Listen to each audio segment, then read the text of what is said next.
Good evening, and welcome to Pakistan Today News from our New York studio. I'm Victoria Lane. Iran has vowed a strong and decisive response following the killing of its top security official, Ali Larijani, in what Iranian authorities describe as an Israeli strike. In retaliation, Iran launched a wave of missiles toward Israel, with reports confirming casualties in areas near Tel Aviv. The latest escalation has heightened fears of a broader regional conflict as attacks and counterattacks continue to unfold across the Middle East. International observers warn that the situation could further destabilize the region and disrupt global markets. Analysts are particularly concerned about the potential impact on energy supplies, as tensions threaten critical shipping routes, including the Strait of Hormuz. Meanwhile, Iran's Foreign Minister Abbas Araghchi has stated that the country's leadership system will remain intact, even if senior officials are killed. Speaking in an interview with Al Jazeera, Araghchi emphasized that the structure of Iran's governance ensures immediate replacement of any top leader if necessary. He said that even the loss of Supreme Leader Ayatollah Ali Khamenei would not halt the system's functioning.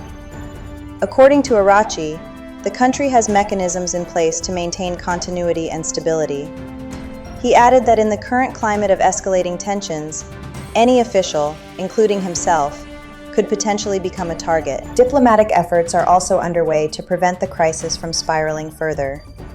Turkey's Foreign Minister Hakan Fidan is expected to attend a key meeting in Riyadh to discuss the rapidly evolving regional situation. The talks aim to explore diplomatic avenues for easing tensions linked to the ongoing Iran-related conflict. At the same time, Pakistan's Deputy Prime Minister and Foreign Minister Ishaq Dar held a telephone conversation with Fidan, during which both leaders stressed the urgent need for de-escalation.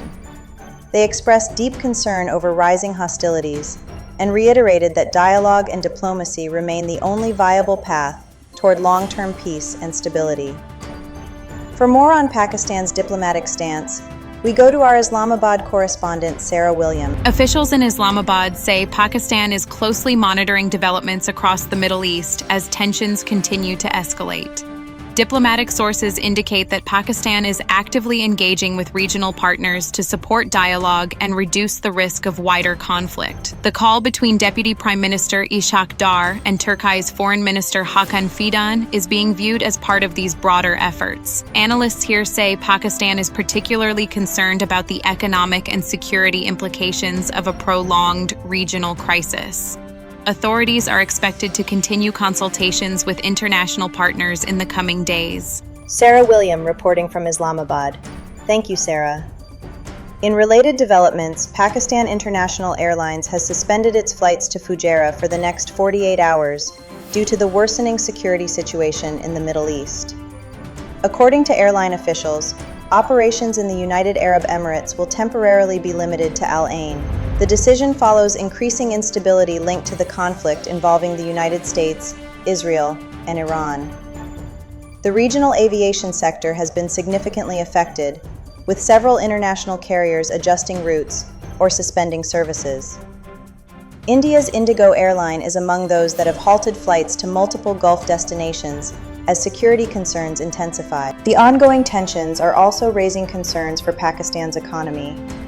Reports indicate that jailed leaders from the Pakistan Tehreek-e-Insaf Party have warned that the country's fragile economic recovery could face serious risks without significant reforms. Rising oil prices, driven by instability in the Middle East, may increase pressure on industries and accelerate inflation. Analysts note that Pakistan's heavy dependence on imported fuel makes the economy particularly vulnerable to global price shocks.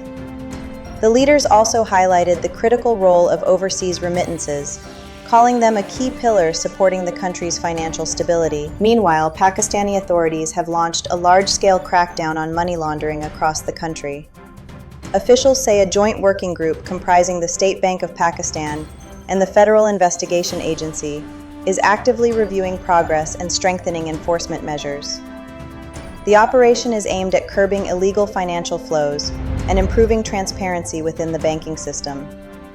Authorities say the initiative also seeks to reinforce Pakistan's compliance with international financial regulations. Officials have reiterated that strict action will continue against individuals and networks involved in illicit financial activities. And finally, in the United States, a federal judge has ordered the restoration of Voice of America operations. The ruling directs the U.S. Agency for Global Media to recall more than 1,000 employees by March 23rd.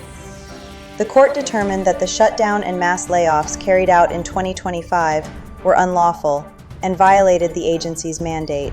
The restructuring had significantly reduced VOA's global broadcasting services, including its Urdu and Pashto programming, which serve audiences across South Asia. VOA officials have welcomed the ruling, describing it as an important step toward restoring independent global journalism. That's all for now. You're watching Pakistan Today News. I'm Victoria Lane.